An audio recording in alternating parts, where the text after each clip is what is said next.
Hello everyone, how are you all? I hope you all are safe and healthy. So today we are going to discuss about Essay 710, which is comparative information with respect to corresponding figures and comparative information with respect to the comparative financial statements. तो हमने almost सारे assess cover कर लिए हैं, सिर्फ एक और एसे बचा है इसके बाद 720. इन केस आपने वो वीडियोस नहीं देखे हैं तो प्लीज़ उनको देखो. आई बटन में आपको लिंक मिल जाएगा जहाँ पर आपको सारी की सारी एसेज की वीडियोस मिल जाएंगी. I have tried my best कि मैं सारे एसेज में पूरा टॉपिक कवर कर पाऊँ. मैंने कुछ भी मिस हो जाए ऐसा नहीं हुआ है. मैंने सारी चीज़ें कवर करी हैं. फिर भी अगर मुझसे कुछ रह गया हो तो प्लीज़ मुझे भी बताना. हम लोग आपस में एक दूसरे को हेल्प कर सकते हैं. ठीक है, so let's start with this एसे 710. तो सबसे पहले समझते हैं कि कंपैरेटिव इन्फॉर्मेशन क्या होती है. तो कंपैरेटिव इन्फॉर्मेशन होता है जब आप एक या एक से ज़्यादा ईयर्स की इंफॉर्मेशन को अपनी फाइनेंशियल स्टेटमेंट्स के अंदर इंक्लूड करते हो and that has to be done as per the applicable FRF. तो जब भी आप पुराने सालों की इंफॉर्मेशन को इंक्लूड करते हो अपनी करंट पीरियड की फाइनेंशियल स्टेटमेंट में तो उसको हम बोलते हैं comparative information. Why? Because the information can be compared with each and one other. आप एक इन्फॉर्मेशन को दूसरी इन्फॉर्मेशन के साथ ईजिली कंपेयर कर सकते हो. अब ये कंपैरेटिव इन्फॉर्मेशन दो तरीके से हो सकती है. One, corresponding figures and second one is the comparative financial statements. दोनों के बीच में डिफरेंस क्या है? तो दोनों के बीच में ये डिफरेंस है, corresponding figures जो होती हैं वो आपकी फाइनेंशियल स्टेटमेंट्स का पार्ट बनती हैं एंड उसको सिर्फ और सिर्फ करंट पीरियड की इंफॉर्मेशन के कॉरस्पॉन्डिंगली पढ़ने के लिए रखा जाता है. हम उसको सिर्फ और सिर्फ ये देखने के लिए लिखते हैं कि अगर हमें वैसे हम नॉर्मली अपनी लैंग्वेज में बोले तो हम इसी को बोल देते हैं comparative information, comparative financial statements है. नो, कंपैरेटिव फाइनेंशियल स्टेटमेंट्स में और कॉरस्पॉन्डिंग फिगर्स में डिफरेंस है जो कि समझना बहुत ज़रूरी है. कॉरस्पॉन्डिंग फिगर्स हैं कि आपकी जो बैलेंस शीट है, बैलेंस शीट के अंदर फाइनेंशियल ईयर 1920 और फाइनेंशियल ईयर 1819 दोनों का डेटा दिया हुआ है. जो 1819 का डेटा दिया हुआ है वो सिर्फ और सिर्फ एज अ कॉरस्पॉन्डिंग फिगर दिया हुआ है. उस पर ऑडिटर अपनी कोई ओपिनियन एक्सप्रेस नहीं कर रहा कि corresponding figures that is for the financial year 1819 whether they are correct और नॉट, उस पर ऑडिटर की कोई ओपिनियन नहीं है. ठीक है, वो सिर्फ और सिर्फ रीड करने के लिए दे रखी हैं कि हाँ पिछले साल ये फिगर्स थी, इस साल ये फिगर्स हैं. लेकिन अगर मैं कंपैरेटिव फाइनेंशियल स्टेटमेंट की बात करूँ तो वहाँ पर ऑडिटर करंट पीरियड और प्रायर पीरियड दोनों की इंफॉर्मेशन इसीलिए होती है जिससे कि आप एक दूसरे को कंपेयर कर सको. ऑडिटर उस पर अगर ऑडिट कर रहा है उस कंपैरेटिव इन्फॉर्मेशन को तो वो उस पर ओपिनियन भी देगा. ठीक है, तो इसमें डिफरेंस ये है कि कॉरस्पॉन्डिंग फिगर्स के केस में वो सिर्फ और सिर्फ रीडिंग पर्पज से दी होती है, पर कंपैरेटिव फाइनेंशियल स्टेटमेंट्स के अंदर वो एक पार्ट बन जाती है फाइनेंशियल स्टेटमेंट्स का और उस पर भी ऑडिटर अपनी ओपिनियन देता है अगर उसका ऑडिट कर रहा है तो. ठीक है, तो ये दोनों में बेसिक डिफरेंस होता है. पहले हम समझते हैं जैसे कि meaning and types of comparative information. The amounts disclosures included in the financial statements in respect of one or more prior periods in accordance with the applicable FRF is known as the comparative information. अब comparative information आप दे सकते हो either as a corresponding figure or you can give it as a comparative financial statement. यहाँ पर पूरी की पूरी financial statement ही comparative है. यहाँ पर सिर्फ current year के respect में पिछले साल जो figures थी उसके corresponding amounts को mention कर रहे हो, बट यहाँ तो आप पूरी फाइनेंशियल स्टेटमेंट ही कंपेयर कर रहे हो. ठीक है, सो कॉरस्पॉन्डिंग फिगर्स की बात करते हैं. तो comparative information where amounts and other disclosures for the prior period are included as an integral part of current period financial statement and are intended to be read only in relation to the amounts and other disclosures relating to the current period. तो intention सिर्फ और सिर्फ उसको साथ में पढ़ने का होता है कि current period की financial statements में जो figures आ रही हैं उसके ही correspondingly prior period में उसी head में क्या amount था. For example assets को compare कर लिया, लाइबिलिटीज़ हो गई, उसके साथ आपने corresponding figures they the. But वहीं अगर मैं कंपैरेटिव फाइनेंशियल स्टेटमेंट्स की बात करूँ तो कंपैरेटिव फाइनेंशियल स्टेटमेंट्स में लिखा है comparative information where the amounts and other disclosures of the prior period are included for comparison. with the financial statements of the current period but if audited are referred to in the auditor's opinion। लेकिन अगर उनका audit भी हो रहा है तो उस case में ऑडिटर क्या एक्सप्रेस करेगा, अपनी ओपिनियन वो भी एक्सप्रेस करेगा on the prior period information. ठीक है, चलो अब इम्पॉर्टेंट पॉइंट क्या है कि हमारा एज एन ऑडिटर प्रोसीजर क्या रहेगा with respect to the corresponding figures या फिर कंपैरेटिव फाइनेंशियल स्टेटमेंट्स, दोनों में से अगर जो भी केस है उसके हिसाब से वी कैन डिसाइड तो हम उस पर क्या ऑडिट प्रोसीजर अप्लाई करेंगे। तो सबसे पहली चीज़ जो हमें देखनी है वो देखनी है कि क्या कंपैरेटिव इन्फॉर्मेशन को फाइनेंशियल स्टेटमेंट्स का पार्ट बनाना है भी या नहीं। तो बनाना है या नहीं ये डिसाइड होता है as per the FRF which the entity is following. तो जो भी एप्लीकेबल FRF है उसके हिसाब से कंसिडर करो whether the comparative information is to be included in the financial statements or not. If it has to be included then क्या comparative information को appropriately classify किया है as per the applicable FRF। अगर नहीं करना था तो कोई प्रॉब्लम ही नहीं है, लेकिन करना था तो एज पर एप्लीकेबल FRF ही उसका डिस्क्लोजर होना चाहिए। अगर मैं इंडिया के कॉन्टेक्स्ट में बात करूँ, इंडिया के अंदर schedule 3 of the companies act 2013 काम करता है जिसके हिसाब से there is a classification which is required जिसको हम कॉरेस्पॉन्डिंग फिगर्स बोलते हैं, जो हम कंपैरेटिव बैलेंस शीट बोलते हैं ना अपनी नॉर्मल लैंग्वेज में कि कंपैरेटिव्स बनाने हैं, तो वो एक्चुअल में कॉरेस्पॉन्डिंग फिगर्स होती हैं इन द फाइनेंशियल स्टेटमेंट्स। ठीक है, अब आपको चेक करना है कि क्या जो कंपैरेटिव इन्फॉर्मेशन दे रखी है चाहे फिर वो कॉरेस्पॉन्डिंग फिगर्स के तरीके से दिए हो या फिर कंपैरेटिव फाइनेंशियल स्टेटमेंट्स, बट जिस भी तरीके से हो, पर वो जो कंपैरेटिव इन्फॉर्मेशन है क्या उसका जो अमाउंट है, जो उसके डिस्क्लोजर्स हैं वो प्रायर पीरियड फाइनेंशियल स्टेटमेंट्स के हिसाब से ही हुए हैं या नहीं। अब पहले जो आपने उसका क्लासिफिकेशन किया था, जो अमाउंट्स उसके डाले थे, जिस तरीके से उसको डिस्क्लोज किया था वैसे ही उसको करंट पीरियड में डिस्क्लोज किया है या नहीं, इस चीज़ को आपको चेक करना पड़ेगा। चेक कैसे करोगे? SA 520 एनालिटिकल प्रोसीजर्स की हेल्प लेकर आप चेक कर सकते हो। अब आपने जो फिगर्स हैं प्रायर पीरियड की, आपको देखना पड़ेगा कि क्या उन पर कौन सी टाइप की अकाउंटिंग पॉलिसीज़ लगाई गई थी, फॉलो की गई थी उनको प्रिपेयर करने के लिए, क्या उसी पॉलिसी को यूज़ करके करंट पीरियड की फाइनेंशियल स्टेटमेंट को बनाया गया है या नहीं।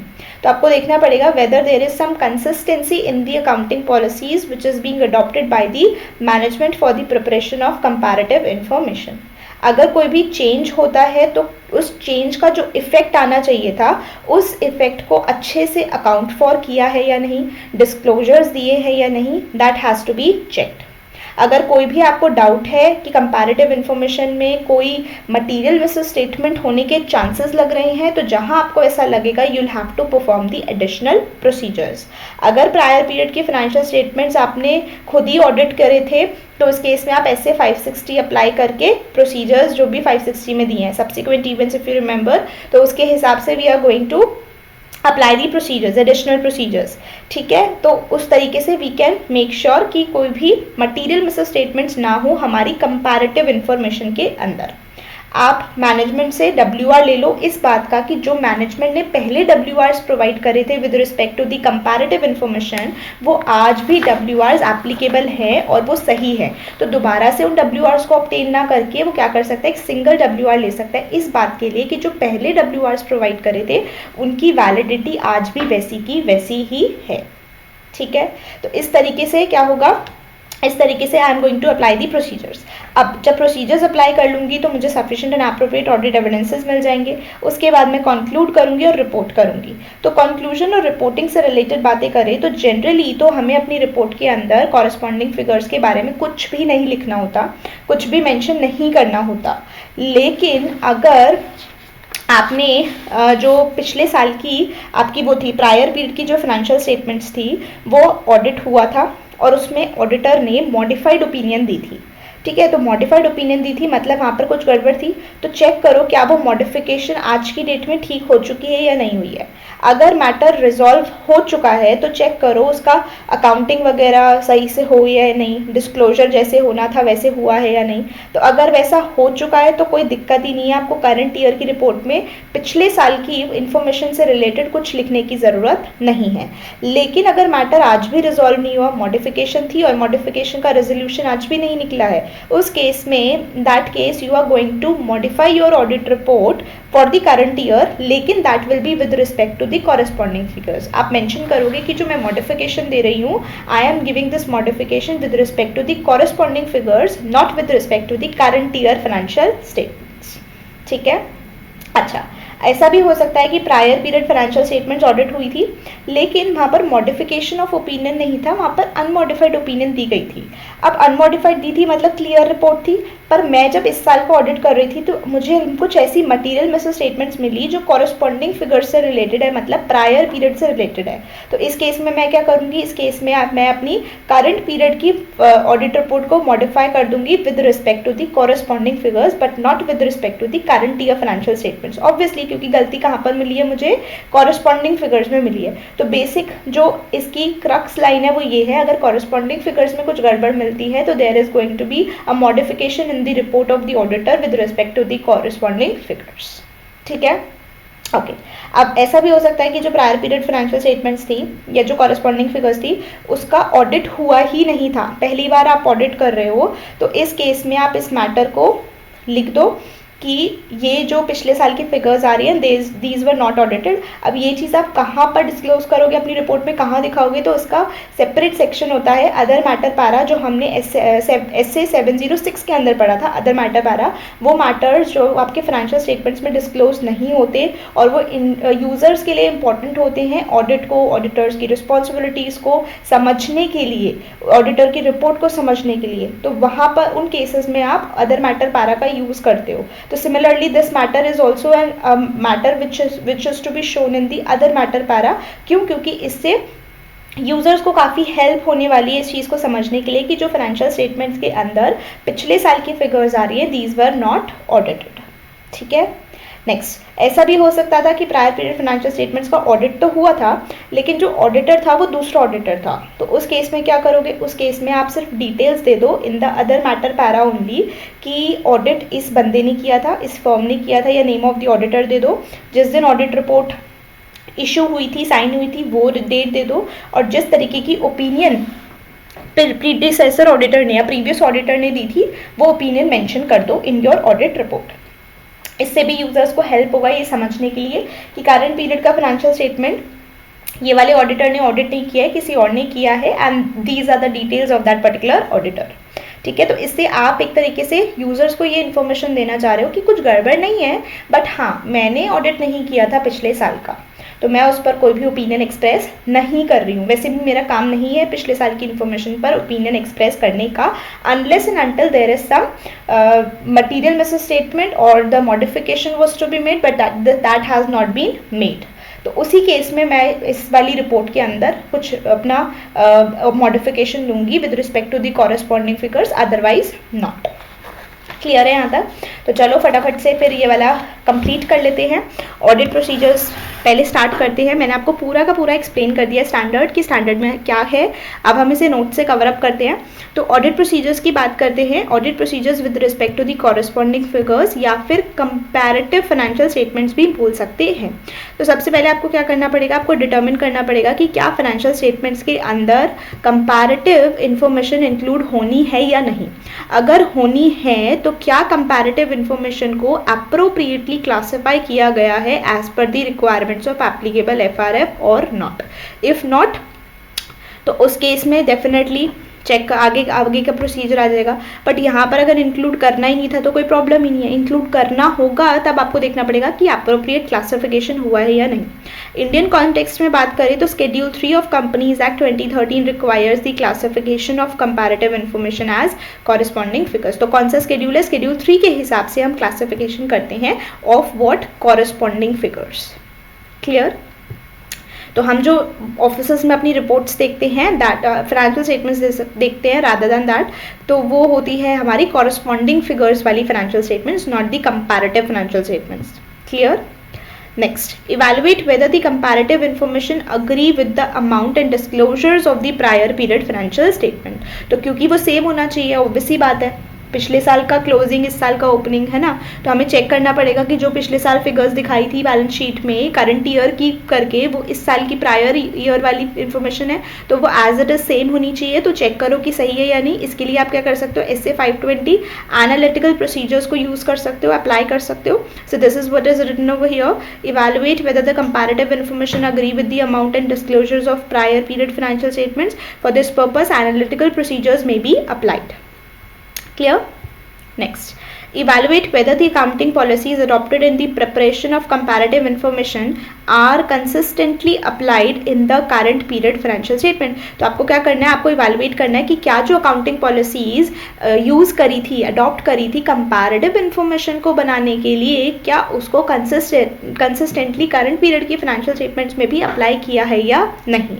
अगर आपको कोई भी चेंज नज़र आता है तो आप चेक करो कि उसका इफेक्ट क्या आ रहा है, और इस इफेक्ट की जो अकाउंटिंग होनी थी, डिस्क्लोजर्स होने थे, क्या उसको अप्रोप्रिएटली किया गया है या नहीं।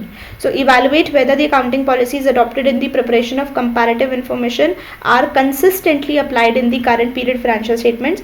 If there is any change in the accounting policies, evaluate whether the effect of such changes appropriately accounted for and disclosed. Clear? Next, if any doubt arises as to the existence of material misstatement in comparative information, पिछले period की financial information में हमें कुछ doubt arise हो रहा है कि कुछ मटीरियल मिसस्टेटमेंट होने के चांसेस लग रहे हैं या लग रहा है कुछ है, तो उस केस में हम क्या करेंगे, एडिशनल प्रोसीजर्स को परफॉर्म करेंगे। If prior period financial statements were audited by the same auditor था, तो आप क्या कर सकते हो, सब्सिक्वेंट इवेंट्स का एसए लगा सकते हो, विच इज SA 560। तो आप उसके प्रोसीजर्स अप्लाई करके आप अपना इस प्रॉब्लम को सॉल्व कर सकते हो। आप एक WR ऑब्टेन करोगे मैनेजमेंट से कि जो पहले के सारे WRs दिए थे वो आज भी अप्रोप्रिएट है या नहीं। एक ऑप्शन था आप दोबारा से WRs ऑब्टेन कर लो, दूसरा ऑप्शन क्या है, ये इस चीज़ का एक WR ले लो कि पुराने सारे WRs ठीक हैं। तो यहाँ पर दूसरा वाला ऑप्शन हमारे लिए बेटर रहेगा, तो हम वही अडॉप्ट करेंगे। तो हमारे ऑडिट प्रोसीजर्स हो गए कंप्लीट।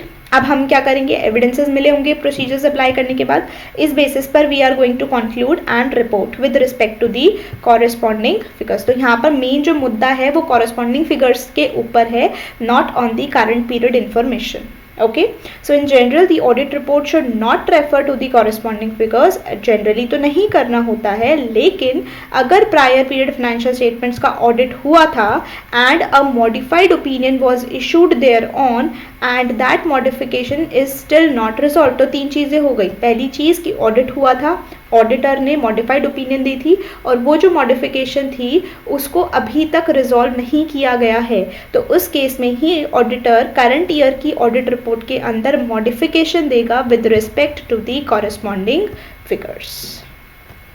ठीक है, if modification of prior period is resolved, auditor ने ऑडिट किया था, ऑडिट हुआ था पिछले साल, मॉडिफाइड ओपिनियन दी गई थी, लेकिन वो जो मॉडिफिकेशन थी उसको रिजॉल्व कर लिया गया और इसकी अकाउंटिंग भी अच्छे से हो गई, डिस्क्लोजर्स भी अच्छे से हो गए जिस तरीके से होने थे in the financial statements as per the applicable FRF। तो ऑडिटर की जो रिपोर्ट होगी for the current year will not be required to be modified and there is no reference required for the prior period qualification। जब अभी तक resolution नहीं आया होगा तभी हमें अपनी करंट ईयर की फाइनेंशियल स्टेटमेंट की ऑडिट रिपोर्ट के अंदर कुछ ना कुछ मॉडिफिकेशन देनी पड़ेगी, otherwise no need. If auditor identifies any material misstatements in the corresponding figures on which unmodified opinion was issued, मतलब ऑडिट हुआ था, अनमॉडिफाइड ओपिनियन दी गई थी, लेकिन आपको कोई मटीरियल मिसस्टेटमेंट दिख गई पिछले साल की फिगर्स में, तो इस केस में ऑडिटर क्या करेगा, इस केस में ऑडिटर मॉडिफाई कर देगा अपनी करंट पीरियड की report with respect to the corresponding figures. तो दिस वर्ड इज इंपॉर्टेंट कि आप मॉडिफिकेशन दोगे with respect to the corresponding figures, not with respect to the current period information. Why? Because the material misstatement is with respect to the prior period, not with respect to the current period. Next, if corresponding figures were unaudited, audit नहीं हुआ था, auditor should include and OM para 706 के अंदर हमने OM para के बारे में पढ़ा था, stating therein the fact that corresponding figures were unaudited. तो आप इस चीज़ को यूज़र्स को बता दो कि जो पिछले साल की इन्फॉर्मेशन दे रखी है दैट वाज नॉट ऑडिटेड, मैंने भी नहीं किया था और किसी और ने भी नहीं किया था, बट हमें तो उसको देना पड़ेगा बिकॉज शेड्यूल 3 की रिक्वायरमेंट है, इसलिए हम उसको दे रहे हैं, बट उसका ऑडिट नहीं हुआ है। If corresponding figures were audited bye predecessor auditor, audit हुआ था लेकिन किसी और ने किया था, हमने नहीं किया था, तो इस केस में ऑडिटर क्या करेगा, ओएम पैरा के अंदर ही ये इन्फॉर्मेशन दे देगा कि इस बंदे ने ऑडिट किया था, ये ऑडिट रिपोर्ट की डेट थी और इस टाइप का ओपिनियन दिया गया था इन द रिपोर्ट। ठीक है, तो ये हमारा हो जाएगा सारा का सारा कंक्लूजन और रिपोर्टिंग से रिलेटेड टॉपिक। इसको समझने मतलब इसको समझ तो आ जाता है, बट क्या होता है रिवीजन करते हैं ना तो इतना सारा पढ़ने का टाइम नहीं होता। एक मेथड है आप वीडियोस सुन के रिवाइज कर सकते हो, दूसरा तरीका क्या है आप इस समरी चार्ट को यूज़ कर सकते हो जो मैंने कंक्लूजन एंड रिपोर्टिंग के लिए बनाया है, जिससे कि हमारा थोड़ा रिविजन क्विक हो जाए और चार्ट फॉर्मेट में हो जाएगा। कुछ लोगों को थ्योरी पढ़ने में जल्दी समझ आता है और अच्छे से रिटेन रहता है, और कुछ लोगों को चार्ट फॉर्म में पढ़ने से अच्छा बेनिफिट मिलता है। तो मैंने दोनों ही अप्रोचेस फॉलो करने की कोशिश करी कि जिस भी बंदे को जिस तरीके से समझ आता है वो उस मेथड को यूज़ कर सकता है। ठीक है, सो समरी क्या है, in general report on corresponding figures is not to be given, मैंने यहाँ पे क्रॉस मार दिया, but if prior period financial statements audited थी प्लस मॉडिफाइड ओपिनियन दी गई थी और जो मॉडिफिकेशन थी वो आज भी रिजॉल्व नहीं हुई है, उस केस में ऑडिटर अपनी ऑडिट रिपोर्ट को मॉडिफाई करेगा with respect to the corresponding figures. लेकिन अगर मॉडिफिकेशन रिजॉल्व हो गई है तो उस केस में देखो क्या उसकी अकाउंटिंग और disclosures as per the applicable FRF हुए हैं या नहीं। अगर हो गए हैं तो there is no need for any modification या फिर reference in the current year's audit report. Clear है? अच्छा, एक केस हो सकता है जो प्रायर पीरियड फाइनेंशियल स्टेटमेंट्स हैं उसका ऑडिट हुआ था लेकिन इस बार मॉडिफाइड रिपोर्ट नहीं थी, अनमॉडिफाइड ओपिनियन थी। अनमॉडिफाइड ओपिनियन के केस में ऑडिटर को देखना पड़ेगा कि क्या उसको कॉरेस्पॉन्डिंग फिगर से रिलेटेड कोई मटीरियल मिस स्टेटमेंट्स मिल रही है या नहीं। अगर मिल रही है तो ऑडिटर अपनी करंट ईयर की रिपोर्ट को मॉडिफाई कर देगा with respect to the corresponding figures. Prior period financial statements और कॉरेस्पॉन्डिंग फिगर्स या तो ऑडिटेड हो सकती हैं या फिर अनऑडिटेड हो सकती हैं। अनऑडिटेड थी तो इस चीज़ को भी ओएम पैरा में बताओगे, ऑडिटेड थी लेकिन आपने नहीं करी थी, किसी और ने करी थी, तो इस केस में you have to provide 3 details. First of all you have to give the name of the auditor, you have to give the date of audit report and the type of opinion that the predecessor auditor has given. So this is a flow chart जिसके through आप revise कर सकते हो, या फिर आपको इस तरीके से पढ़ने में कंफर्टेबल रहता है तो आप इस तरीके से रिवाइज कर सकते हो। Which ever way suits you, you can use that particular way, right. So this is all about this particular standard. तो आई होप आपको ये वीडियो यूज़फुल लगी हो। अगर आपको लगी तो प्लीज़ वीडियो को लाइक करना मत भूलना, share it with your friends, and if you are new here don't forget to subscribe to the channel ऐसी और वीडियोज़ देखने के लिए। एंड ऐसे 720 भी अपलोड हो जाएगा कल, और that is going to be the last video for essays. Also अगर आपको कोई भी एसे के अंदर प्रॉब्लम लगती है या लगता है कि इसको और बेटर तरीके से समझाना चाहिए था या रिवाइज करना चाहिए था, तो आप मुझे बता सकते हैं कमेंट सेक्शन में, मैं उसकी वीडियो फिर से अपलोड कर दूँगी और पुरानी वाली डिलीट कर दूँगी। ठीक है, सो yeah, that's all for today guys. Thank you so much for watching my videos, and that is all for today. I'll see you in the next video. Till then, stay safe, stay healthy. Bye bye.